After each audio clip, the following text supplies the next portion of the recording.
Dangerous villain के episode 3 में आज हम उस विलन के बारे में बात करने जा रहे हैं जिसको लोग तो विलन समझते हैं पर वो विलन नहीं है। जिसको लोग थ्रेट समझते हैं वो असल में यूनिवर्स को बैलेंस कर रहा होता है। मैं कहता हूँ अगर ये विलन तुम्हारे सामने आ जाए तो तुम्हारी से एनर्जी ऐसे अब्सॉर्ब करेगा जैसे भैया तुम्हारे गर्लफ्रेंड तुमसे पैसे अब्सॉर्ब कर लेती। गर्लफ्रेंड तो फिर भी छोड़ देगी लेकिन ये मुन्ना नहीं छोड़ेगा हमको। ये विलन का मुन्ना भैया घंटों तक लेगा हमारे, और वाकया इसने हमारी ली भी है। इस एपिसोड को जितना बनाने में वक्त लगा उतने में तो अक्षय कुमार अपनी एक फिल्म की शूटिंग कंप्लीट करके निकल। सच में यार इस विलन ने काफी ज्यादा टाइम ले लिया क्योंकि इसको समझने के लिए मुझे इसके डायलॉग्स पढ़ना पड़े, उसको थोड़ा बहुत समझना पड़ा, अपने दोस्त के साथ डिस्कस करना पड़ा अच्छे तरीके से। मैं वो भी आपको बताऊंगा कि क्या डिस्कस करना पड़ा, लेकिन उससे पहले मैं इस विलन के बारे में आपको बताना चाहता हूँ। ये विलन का वो मुन्ना भैया जिससे लेडी डेथ के भी पसीने छूट जाते हैं। लेडी डेथ भी सोचती है कि भैया इससे अच्छा किसी और बंदे के साथ सेट हो जाऊंगी, इसके साथ सेट नहीं होने वाली। ये वो बंदा है जिसकी इटर्निटी भी इज्जत करता है कि साला मेरी इज्जत न ले जाए ये कहीं। जी हाँ, ये वही विलन है जिसने भैया फैंटास्टिक फोर के पसीने छुड़ा रखे हैं। ये वही विलन है जिसको भैया तुम एमसीयू का मेन थ्रेट कह सकते हो। आज नहीं तो डॉक्टर डूम के बाद भैया यही बंदा पेलने वाला पूरे एमसीयू।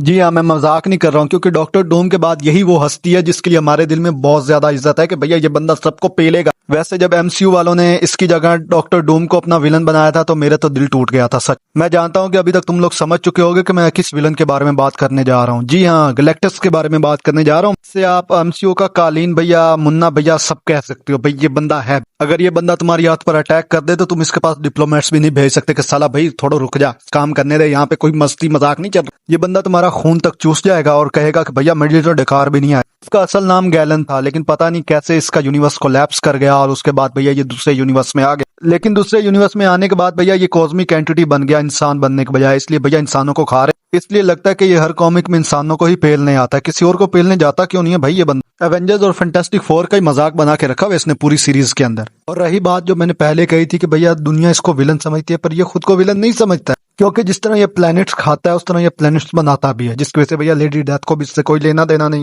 यानी ये यूनिवर्स का बैलेंस लेकर चलता है कि भैया कहीं ज्यादा हो रहा है तो वहां कम कर दो, जहां कम हो रहा है वहां ज्यादा कर दो। ये वाला सिस्टम चल रहा है इन भाई साहब।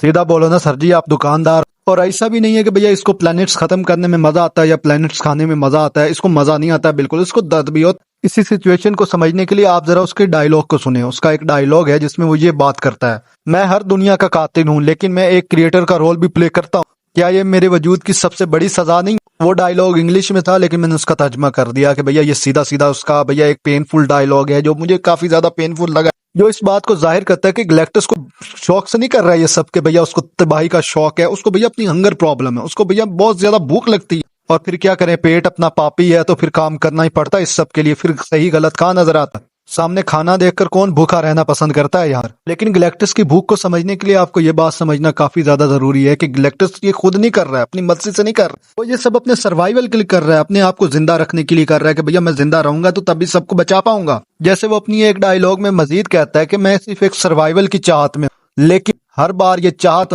और भी ज्यादा खोखला कर देती है मुझे। मैं ये डायलॉग्स इसलिए आपको सुना रहा हूँ क्योंकि मैं ये बताना चाहता हूँ कि ये कोई ऐसा ही विलन नहीं है कि भैया इसको कोई जरूरत है लोगों को मारने की। अगर इसको भैया थोड़ा बहुत चेंज कर दिया जाए तो ये भाई कर सकता है, अपने आप को चेंज भी कर सकता है। और ऐसा कॉमिक में एक बार होता भी है, जब अल्टीमेट टीम इसको दोबारा रिक्रिएट करती है तो कंस्ट्रक्टिव पर्पस के लिए इस्तेमाल होता है। वहां भाई फिर ये प्लैनेट्स नहीं खाता बल्कि प्लैनेट्स बनाता। समझ रहे हो इस बात को कि भैया वो कोई विलन नहीं बनना चाहता बल्कि उसको जबरदस्ती विलन वाली कैटेगरी में घुसेड़ा हुआ है कि भाई चल तेरे को विलन बनाना ही। और इस बात को भैया वो खुद भी एक्सेप्ट कर लेता है एक डायलॉग के अंदर, जहां वो ये बात सीरियसली कहता है कि भाई मैं विलन समझा जाता हूँ लेकिन इसके बावजूद अगर कोई और आ जाए और वो ये सब करे तो भाई वो भी यूनिवर्सल बैलेंस के लिए होगा। भाई यूनिवर्स को बैलेंस करने के लिए वो तो हर चीज करेंगे, शायद वो नहीं तो कोई और सही। अगर गैलेक्टस नहीं आएगा तो कोई और आ जाएगा, कोई सेलेस्टियल और आ जाएगा जो कहेगा कि भैया चलो इनको निपटा ही देते हैं। और इसी तरह में गैलेक्टस की जिंदगी को समझने के लिए उसका एक डायलॉग को समझना काफी ज्यादा जरूरी है जिसमें वो ये कहता है कि भैया जिंदगी मुझे दुश्मन समझती है, क्या वाकई मुझे जिंदगी समझती भी है? क्योंकि भैया लेडी डेथ भी तो वही काम कर रही है, फिर उसको लोग क्यों नहीं बुरा कहते, सिर्फ मुझे ही क्यों कह रहे हैं? मैं वो कर रहा हूँ तो मुझे क्यों बुरा कहा जा रहा है?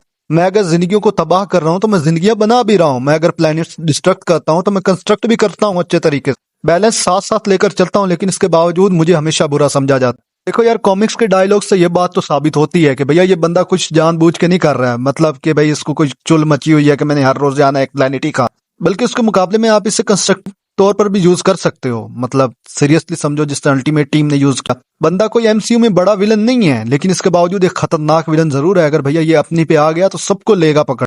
देखो मेरी जान, कॉमिक्स का यही मसला होता है कि इनके डायलॉग्स के जरिए से ही विलन की डेप्थ का पता चलता है, विलन क्या सोचता है, विलन की फिलॉसफी, विलन की साइकोलॉजी क्या है, विलन किस हिसाब से सोचता है, विलन आखिर चाहता क्या है, हमें उनके डायलॉग से पता चलता है और ये सब काफी अच्छा भी लगता है। मजीद ये कि डायलॉग्स वो सीधे सीधे नहीं बोलते, बल्कि इतनी डेप्थ के अंदर बोलते हैं कि भैया उनको समझने के लिए जरूरत है भैया अच्छे तरीके से तैयार होने की, कि भैया इस बंदे को किस हिसाब से डायलॉग मारा इस बंदे ने।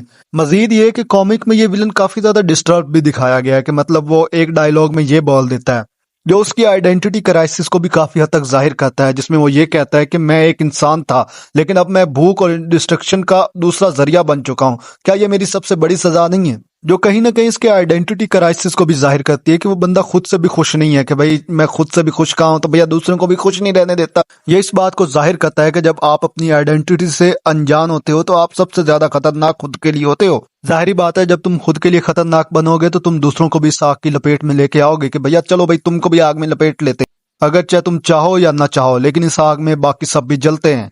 मेरे लिए ये विलन चुनने की एक और भी वजह थी, और वो ये थी कि ये विलन जितना ज्यादा पावरफुल दिखाया जाता है, जितना ज्यादा भाई इसमें पावर्स दिखाई जाती हैं कि अगले बंदे को एब्सॉर्ब कर लेगा, टेक्नोलॉजी और नॉलेज के बारे में जानता है, सारी चीजों के बारे में जानता है, टेलीकाइनेसिस इसके बारे में जानता है, इसके बावजूद भाई बंदा हार जाता है। क्योंकि मैं ये बात समझने से कासिर हूं को इतनी ज्यादा पावर्स होने के बाद ये एक बार भी क्यों नहीं जीता।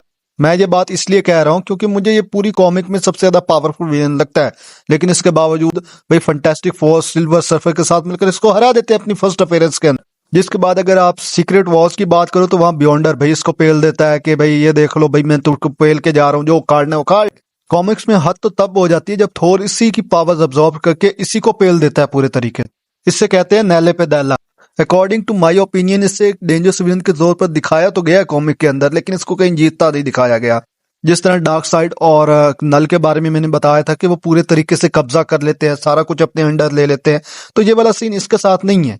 ये बंदा बस आता है, पहले कब्जा करता है, उसके बाद थोड़ी देर बाद ही वो फंटास्टिक फोर वाले आके इसको निपटा के चले जाते हैं। कॉमिक में ऐसा लगता है जैसे भैया ये सास बहू का झगड़ा ही चल रहा है कि भैया देखो एक बार वो मार जाएंगे, एक बार ये मार लेगा, बस इतना ही चल रहा है। अगर आप मुझसे पूछोगे कि ये एक प्रॉपर विलन है या नहीं है तो मैं कहूंगा कि भैया एक डेंजरस विलन तो जरूर है भैया, उसमें कोई शक भी नहीं है। लेकिन इसके साथ भैया इसकी जो नेचर है वो एक एंटी हीरो वाली है। जैसे कि डायलॉग से ही जाहिर होता है कि भाई वो बंदा कुछ मिटाकर कुछ बनाना चाहता है, बंदे बैलेंस कर रहा है चीजों को अच्छे तरीके से, और कोई काम नहीं है उसका, बस उसका यूनिवर्स को बैलेंस करने का तरीका है कि भैया एक को खाओ और दूसरे को बचाओ। लेकिन अकॉर्डिंग टू अगर इंसानी पर्सपेक्टिव से देखें तो भाई हमें ये विलन ही नजर आता है, क्योंकि ये एक सिविलाइजेशन को मिटा देता है पूरे तरीके से, नेचुरल प्रोसेस को लेकर आता है कि भैया ना अमीर ना गरीब ना अच्छा ना बुरा, सबको लबेड़ेंगे इस चक्कर में कि भैया चल सबको निगल लेते हैं, कोई अच्छा बुरा क्या फर्क पड़ता है, भाई मैंने खाना है ना, मेरे पेट में ही जाएगा, किसी और के पेट में थोड़ी ना जाना है। मजीद ये कि वो प्लैनेट्स की लाइफ को एक सोर्स ऑफ एनर्जी के तौर पर देखता है, जिसमें भैया उसकी भूख तो मिटती है, साथ में भाई वो उस तरीके से एक नया प्लैनेट क्रिएट करने में कामयाब हो जाता है। जाहिर बात है जब भूख मिट जाती है तो बंदा खुद ब खुद कुछ नया क्रिएट करने का सोचता है, तो भैया गैलेक्टस भी वही काम करता है। इसको भैया आप एक एंटी हीरो ही कह सकते हो, जस्ट लाइक मादरा के भैया कुछ बुरा करके कुछ अच्छा करने का काम, कि भैया सबको मिटा कर एक नई दुनिया बना दो कि भाई उसमें सब खुश रहेंगे, ये वाला सीन। लेकिन जैसा कि तुम जानते हो कि हम इंसान हैं, टेढ़ी डूमैत सीधे नहीं होने वाले। हमें अपने जख्मों से फुर्सत मिले तो हम दूसरों की सोचें, हम नेचुरल प्रोसेस के बारे में सोचें, क्योंकि ये बात तो आयरन मैन ने भी कह दी थी, तो बाकी भैया कहने की क्या जरूरत पेश आती है। बाकी भैया तुम्हारी इस बारे में क्या राय है, अपनी राय कमेंट सेक्शन में दे सकते हो, और अपनी इस विलन सीरीज में आप अपना राय भी दे सकते हैं कि अगली वीडियो किस विलन पर बनाई जाए। बाकी भैया अगर वीडियो अच्छी लगी हो तो चैनल को सब्सक्राइब करो, वीडियो को लाइक करो और शेयर करो।